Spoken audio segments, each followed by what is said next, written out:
Hey everyone, welcome back to the channel. I hope that you guys are having a wonderful evening. Today's episode of The View, I really enjoyed it. I love hearing from all the ladies that, they're not necessarily talking over each other, although Whoopi did shut it kind of, down um, during the segment where they were talking about Charlie Sheen, but she was doing that to give her viewpoint as an addict herself. But I enjoyed all of the different segments, and this was one of my favorites. If the rest of season 29 goes like this, I'll be really happy. So let's go ahead and get into the first segment, the main segment, where they're talking about former Vice President Kamala Harris's book.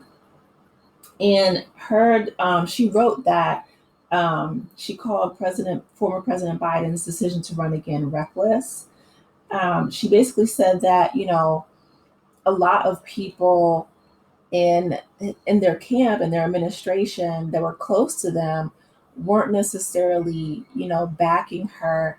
One thing I can say too, I really like Alyssa. I know the season just started; this is only the third the third episode in, but I really like Alyssa's take where she said that with Kamala Harris, she did the best as she could. Her book is titled, 107 Days, because that's how long she had to go for the presidency.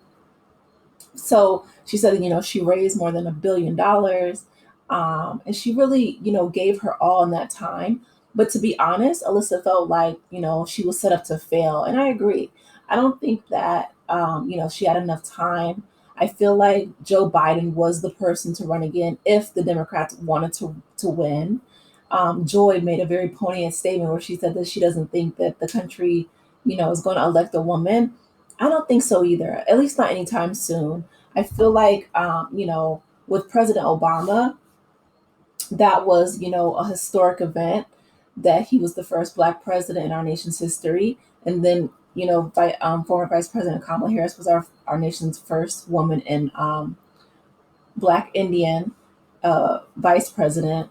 But for whatever reason, right, I don't feel like this nation is ready to have a woman as its leader yet, right? We're not completely ruling it out because, again, like I said, you know, um, Vice President Harris broke that glass ceiling with Biden choosing her as his running mate. But I don't think that she was given enough time, and I really wish that Biden would have stayed in the race. I feel like there was a possibility that he could have run, but Alyssa said that not only did she not have enough time, but they kind of used that to prop up Donald Trump, and then of course Joy also chimed in that no one could have known that Elon Musk was going to donate all those millions of dollars to Donald Trump's campaign as well. So it was like the perfect storm, you know what I mean? Um, but I am glad that she does get all of her feelings out in her memoir, and that she has the opportunity to kind of have the last word in a sense. I don't know if she'll run again. I doubt it, but it's a possibility. I feel like Gavin Newsom actually has a stronger shot at beating Trump. Just the whole social media trolling, even though it's really petty, it resonates with a lot of people. A lot of people enjoy it. So um, anyway, let's move on to the Charlie Sheen uh, segment, which I thought it got really spirited. And basically, Charlie Sheen is promoting his book, and he said that he thought it was a betrayal when his father, Martin Sheen, called the U.S. Marshals. So the ladies were split, right? So Sarah and Alyssa said that they didn't see it as a betrayal, and Joy and Sunny said that they did see it as a betrayal, that they would never call the cops on their children. Joy and Sunny were like, you take them to a hospital, a rehab rehabilitation center, somewhere where they can get help. Whereas, Alyssa, she said that her sister is a recovering addict, and she said that her being on the streets and essentially kind of hitting rock bottom was the thing that got her clean. Sarah said that she doesn't necessarily call it tough love; she calls it like love. She has a very Midwestern Iowa way of thinking, And so, she said that um, she would absolutely, call the cops or the marshals if need be. Joy says, as an Italian mother, you do not call the cops or the police on your children, no matter what.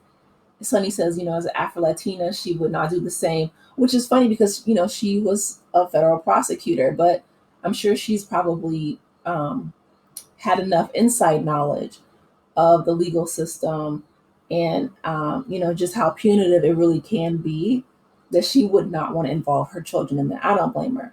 But Whoopi was the one who I think really put the cherry on top, where she said that she's known the Sheen family, and she's was an addict or is an addict herself.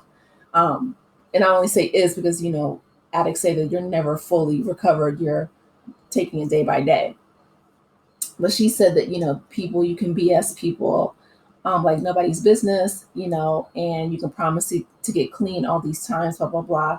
But she says that Martin Sheen and his family did everything they could, and they were at their wits end, and that was like their last straw to call the U.S. Marshals, because they didn't want to see Charlie in a ditch somewhere. So, and I don't blame them. And then they segued to Emma Willis, who was the caretaker of Bruce Willis. He was diagnosed with the same disease that Wendy Williams was diagnosed with, the frontal temporal dementia. And the quote says, that they're so compassionate. They're talking about caretakers, right? They're so compassionate. They really meet their father where he is, where he's at, with no expectations, just love. And then the subtitle says, Emma Hemming Willis on how her children are coping with their father, Bruce Willis's illness. So, as you guys know, after Bruce, and Demi Moore divorced, he married Emma. And so she's there promoting a book as well. And I absolutely am here for, just her getting her story out, because caretakers are like the backbone of our society. And whether it's caring for the elderly or caring for small children, um, and it's so unfortunate that Medicaid and Medicare has gotten cut recently, because there's so many people, and it's heartbreaking, right, that are losing their coverage, and hospitals and nursing homes are shutting down, and it's heartbreaking to think about. So another segment was, they were talking about Cracker Barrel and how they stopped the rebrand after there was like this huge backlash. So they were going to take away the guy and the actual barrel and just make it like a clean logo, and kind of give their stores renovation. They said that they thought it was time, and I guess the public, they didn't want that. They wanted the nostalgia. They wanted the old logo to stay, and so Cracker Barrel, they appease their public, their audience, and their patrons, and so they are leaving their store. Which, I mean, I guess it makes sense, because their whole branding, like their marketing, is nostalgic. Like they sell the rocking chairs and the wicker and like the old school candies, and it's very like Western esque. So that makes sense, but the ladies were just talking about how they could change the logo if they want to or change the restaurant, but don't touch the food, because the food there is good. I like Cracker Barrel a lot. And lastly, the crime, the Ukrainian refugee, my heart goes out to her and her family. The man who unalived her, I have to say that because of YouTube. um, they don't want, he was mentally ill. Let me just first say that, right? His mother begged that after like 14 times or something, he had been locked up, for him to get the help that he needs. But the current administration has cut mental health funding across the board, millions of dollars in mental health funding. And so, for the White House press secretary to say that, this was a national outrage, and to politicize this death is really, um, it's really unfortunate, because they're also the ones who cut the mental health funding. So it's like, kind of, what do you do when you cut the funding that people need? And his mom is begging, people to help her and help her son get the help that he needs. I feel like this woman's life could have been spared if someone would have listened to his mother's pleas, or, if they hadn't cut the funding. But my heart again goes out to, her family, because she was just on the train on her phone. But yeah, and so the ladies were just saying that there should be some a middle place, right, where you don't necessarily send people to prison who need help, um, mentally, but you also don't want to leave them out to be a danger of society. So there needs to be that middle ground. And I know that our current administration is so focused on giving tax cuts to billionaires, but the American, needs of the people are still prevalent and present.